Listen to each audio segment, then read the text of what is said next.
और ईडी ने गुरुग्राम के मेट्रोपॉलिटन मॉल को इसमें अटैच किया है। ईडी ने कुल संपत्ति 83 करोड़ से ज्यादा की संपत्ति को अटैच किया है। मनी लॉन्ड्रिंग से जुड़ा हुआ ये पूरा मामला है, जिसमें प्रवर्तन निदेशालय यानी कि ईडी ने कार्रवाई की है। मामले की तफ्तीश में ईडी जुटी हुई है और दुबई तक बताया जा रहा है कि इसका दायरा फैला हुआ है। मनी लॉन्ड्रिंग से जुड़ा हुआ ये पूरा मामला है, जिसमें ईडी ने इस कार्रवाई को अंजाम दिया है। 83 करोड़ से ज्यादा की संपत्ति को अटैच किया गया है।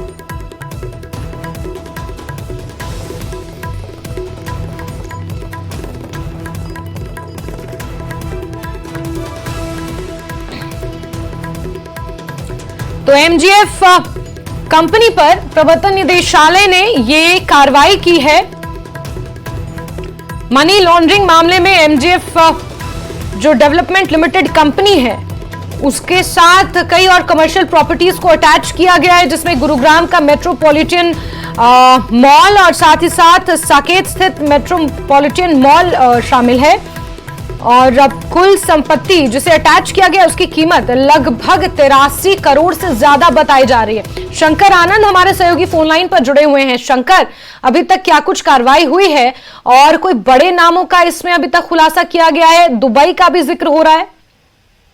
निश्चित तौर पर देखिए, जिस तरह से केंद्रीय जांच एजेंसी ईडी के द्वारा एक बड़ी कार्रवाई को अंजाम देते हुए जिस तरह से एमजीएफ कंपनी जो है, जो एक काफी चर्चित कंपनी है, उसके खिलाफ ये सर्च ऑपरेशन की कार्रवाई को अंजाम दिया गया है। और जिस तरह से बकायदा कुछ दिन पहले ही इस मामले में सर्च ऑपरेशन की कार्रवाई को अंजाम दिया गया था।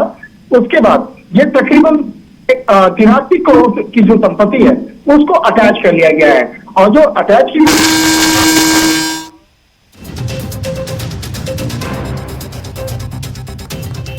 तो 83 करोड़ से ज्यादा की जी शंकर, मेट्रोपॉलिटन मॉल जो है उसकी एक संपत्ति काफी हिस्सा जो है उसको अटैच किया गया है। और साउथ दिल्ली स्थित जो मेट्रोपॉलिटन सिटी है, मॉल है, उसका काफी बड़ा हिस्सा जो है उसको अटैच कर लिया गया है। तो एक तरह से कहा जा सकता है कि एमजीएफ कंपनी के खिलाफ जिस तरह से केस रजिस्टर कराया गया था, तो इस मामले में तफ्तीश का दायरा राजधानी दिल्ली, गुरुग्राम और इसके साथ साथ अब दुबई का कनेक्शन जो है जुड़ता हुआ नजर आ रहा है। क्योंकि एमआर कंपनी की अगर बात करें तो एमआर का जो कनेक्शन है वो दुबई तक है। और जिस तरह से एमआर कंपनी के द्वारा जो एक शिकायत दर्ज करवाई गई थी, जो दिल्ली पुलिस की आर्थिक अपराध शाखा में वो केस रजिस्टर करवाया गया था, उसी केस को ईडी के द्वारा टेक ओवर किया गया था और इस मामले में तफ्तीश का दायरा आगे बढ़ाया गया था।